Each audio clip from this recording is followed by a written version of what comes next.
මේ පැය ගණන් බණ අහනවා. මේ වෙනකොට කොච්චර බණ ඇහුවද? එක බණ පදයක් මතක නැහැ.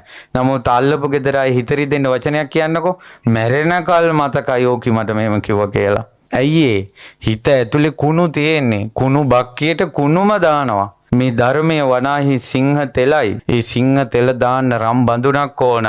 හිත හයිය තියෙන්න ඕන. සාරිපුත්ත මොග්ගල්ලාන මහා කස්සප ආනන්ද නන්ද රාහුල ආදී මුනිවරු ස්පර්ශ කරපු මේ ධර්මය හිතේ තියාගෙන ඉන්න පුරුදු කරන්න හිත ගොඩක් හයිය තියෙන්න ඕන. කුසල් බලෙන්. ඒක නෑ. සිංහ තෙල් දාන්න බෑ මේකේ. කුණු නම් ඕන තරම් දාන්න පුළුවන්. ආවලා මට මෙහෙම කිව්වලු. ඔන්න ඕකගේ මෝන අන්න ගස්සගෙන ගියා.